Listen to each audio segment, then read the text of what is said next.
Hi everybody, and welcome to episode 3 of my Othercide playthrough series. I'm Icon. We're going to continue our Recollection 1 today. There's a lot of synapses available where we can go for some fights, and let's get into there. Today we're going to see if I can upgrade a few skills usefully. My Vitae is really low, so... well, I'm going to use Inferno on one of my Soul Slingers. Let's use one of my high-level Soul Slingers. Yeah, I really like Inferno. The let's put it in her. The skill does make the target act a little bit later. That doesn't sound powerful in the beginning, but it really does give you really great chances of helping yourself. Alright, so we're going to go through 2 hunts today. We're going to make one impossible hunt to begin with, and then we're going to do the other hunt to rack up some more resources along the way.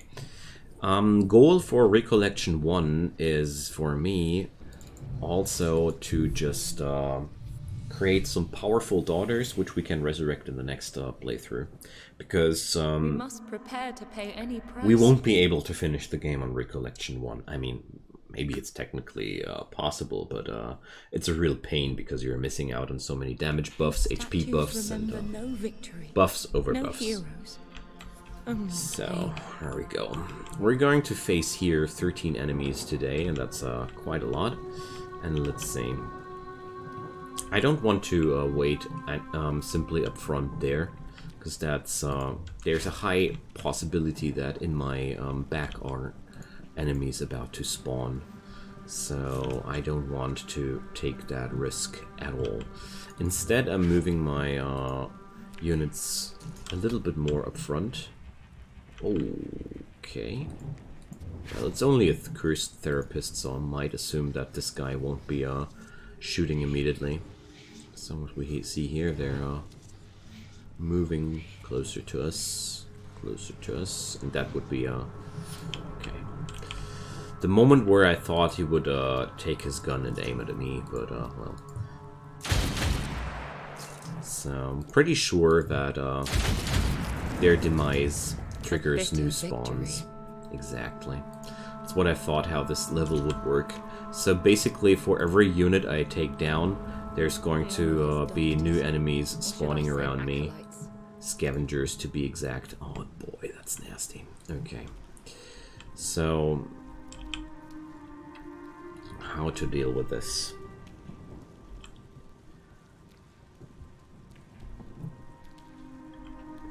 We're going to make it like that, yeah. So I'm just going to move forward here. That's enough. Yeah, let's do this. So I'm going to use Melody here as my defense point. Let's use the immovable stance.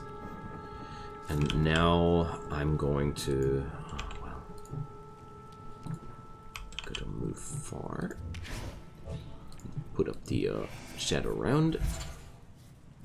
Put up a intercepting round just to make sure we have everything under control.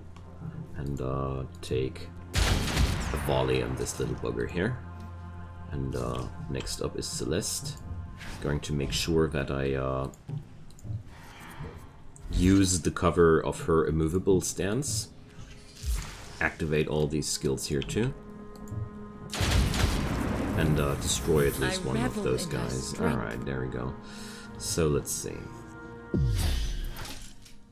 You can't stop progress. Intercepting round 1 is down.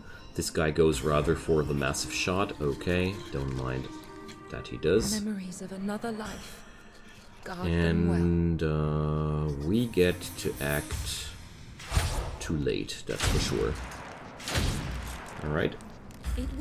Hunter got some smacks. We're going to destroy one of those scavengers before he acts, but the cure will be found. Oh boy. That's a harsh punishment here. So Celeste is almost dead. I hope I'm able to keep her before they get another action on me. Alright. There we go. Okay, Melody is there, and I think Impressive. this shouldn't be too much of a problem anymore. There we go. And gonna move over here and switch on the immovable stance. There we go. I positioned myself badly there. I had a different thing in mind, and it just didn't work out because I messed it up sadly. There's still a shadow round there's still a shadow round active on her, so now there we go. Flawless. So there goes. Yeah. Using my skills here one more time, because Charity is not as beaten up as Celeste is. And I definitely want to keep Celeste here as long as I can alive, because she's so important to me. There it goes. Immovable Stance is such a nice bodyguard skill. And combined with the intercepting rounds, we really did a great job here on holding them off. So we can't see yet where our last enemy is going to spawn, but it's not really a problem here. So move in and take a nice swing, and that's that. So impossible fights are not impossible, but it was a lot harder, and I did a bad mistake there around Celeste, but that's okay.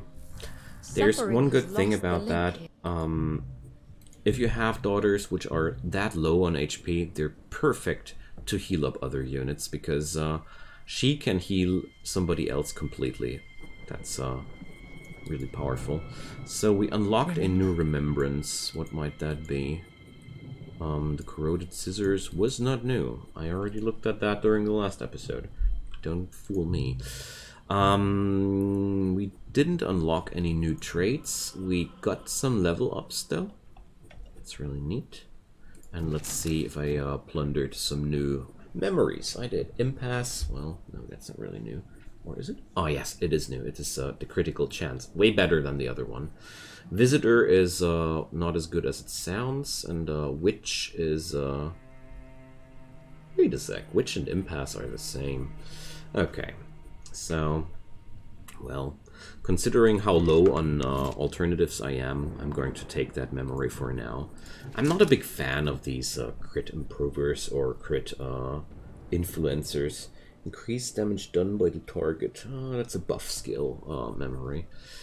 But at the same time, crit chance is not worthless at all. I mean, 5% chance of dealing more damage is always a good thing. So let's go for that hunt. And as you see, I'm avoiding these protection missions. That's because they are taking a little bit longer, and I don't feel like that right now. So let's get into the next one. What more must we sacrifice before the end? Alrighty. The cure lies buried beneath pounds of sickly. So here we only have to fight off 5 enemies, which is feeling almost like a joke after all we've been through. But don't be fooled about that. It's a hunter, and these are quite deadly enemies after all. So, how do I tackle that? Definitely want to walk away from the hunter here. So the main problem I'm having about the hunter is that my soul slingers are not able to deal enough damage to that guy without any tweaks. So instead I'm going to try and take down that bad boy right away. And I don't think I'm going to activate any reaction skills because it doesn't feel worth my HP at that point. I mean... What? No. We're going to let Candid end the other guy. Don't want to move my shield bearer too far away from the action there. So this guy is losing initiative here. There we go. Exquisite. So we're getting a new cursed therapist spawn here. Well, it's okay for me. So that's a good reason to feel very, very good about keeping Blanche somewhere else. Bang, there goes. Blanche went into burst, so she's not going to act anytime too soon. And now we have 2 hunters at once, so this goes the leap. This is one of the nastiest moves of the hunter. Sometimes they're just allowed to do that. That's nasty of them, but I can't change that. I didn't put up any intercepting bullets there, and that's why I had to suffer. So here, the Inferno in memory costs this beastie 20 units of initiative, and that really starts to stack up. Especially since it's delaying its action further and further, which is certainly nothing this beastie might want. So adding up shadow rounds here and another intercepting round to be prepared if the next enemy goes for another leap. And now the double shadow round action here does a lot of work here. There we go. You can't stop progress. The cure will And that's that. So Blanche doesn't need to take that kind of attack, but I'm going to move her forward to lure that thingy into some attacks, but of course we didn't get that lucky. Okay, at least the shadow rounds are triggering here. So might be already enough to take it down. Yeah, perfect. Okay, so that's that.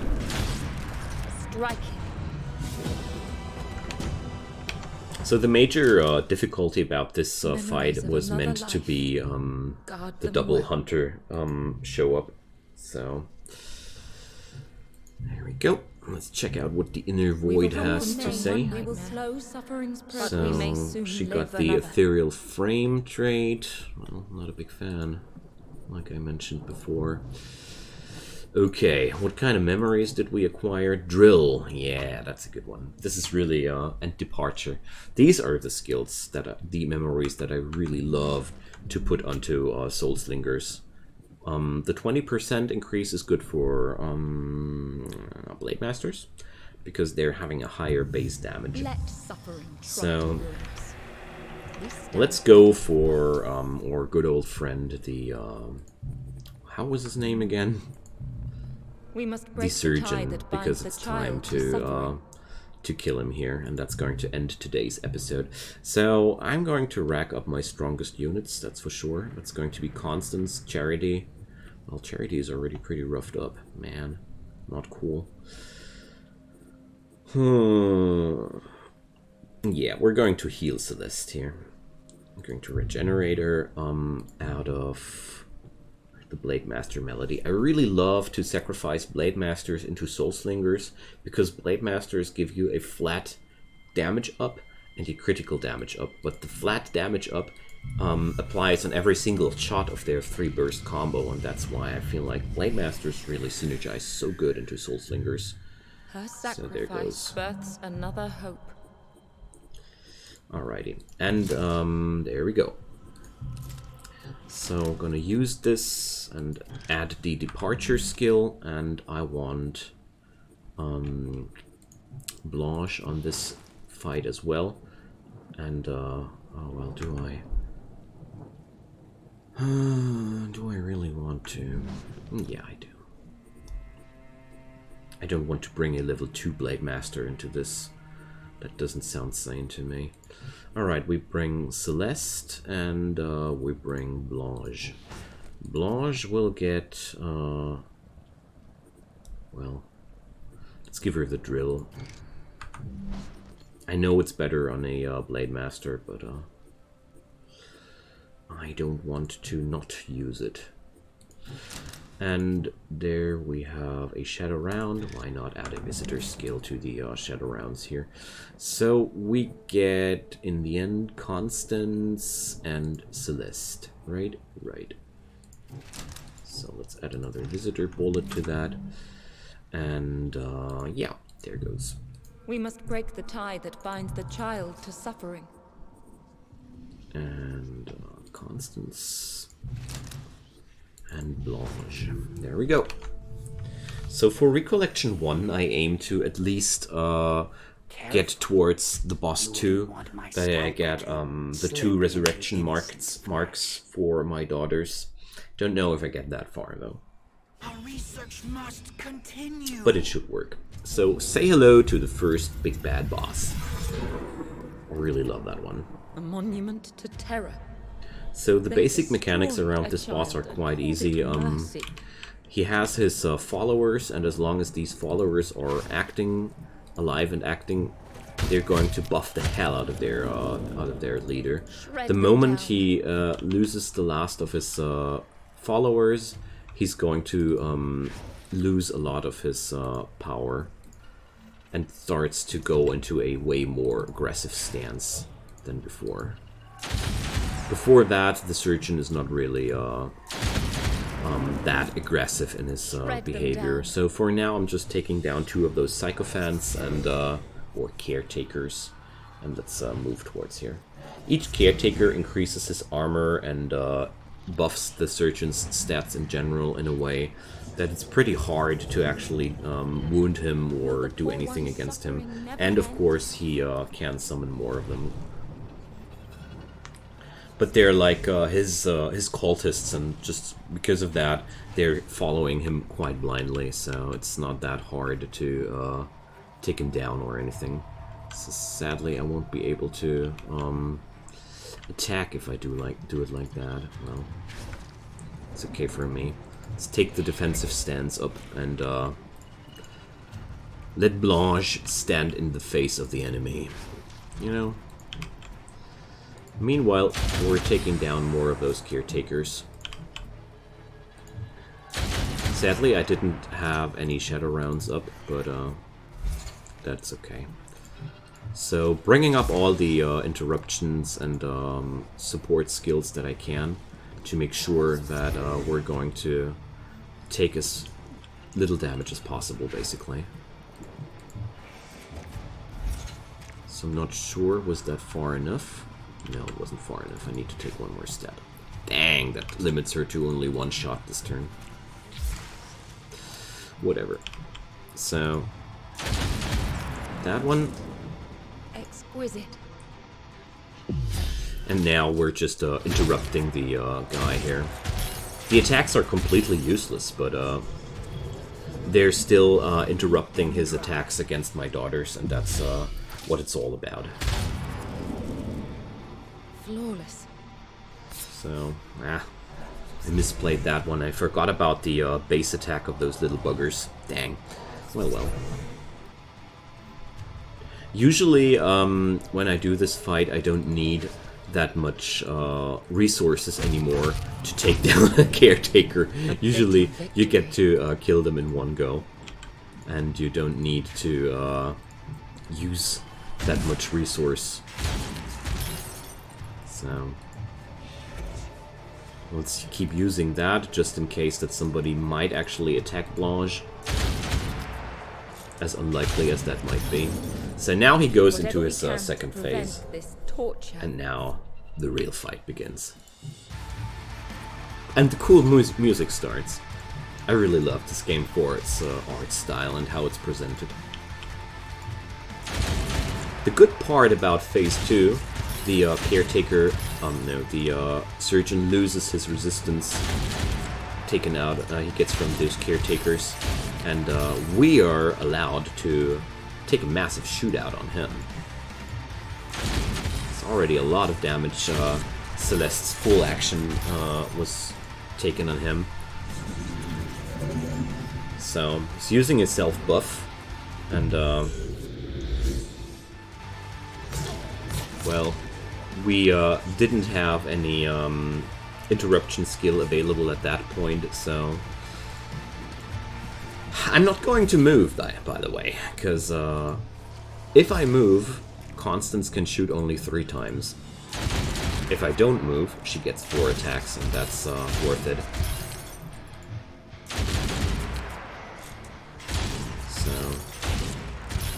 say. Oh, his action goes off before I get to act another time. No, then not.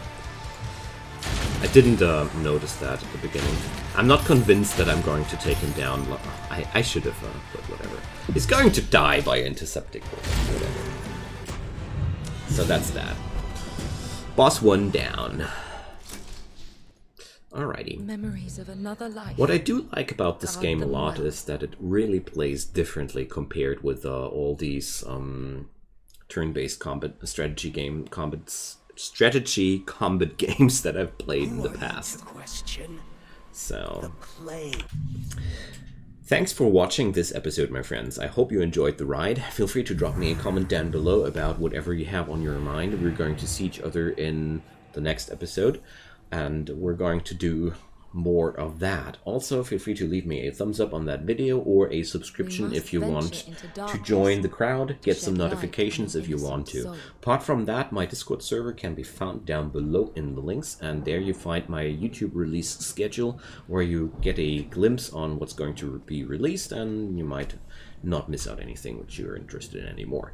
Whatever you do or don't, have a wonderful time, and I hope we're going to meet each other again soon. Bye bye.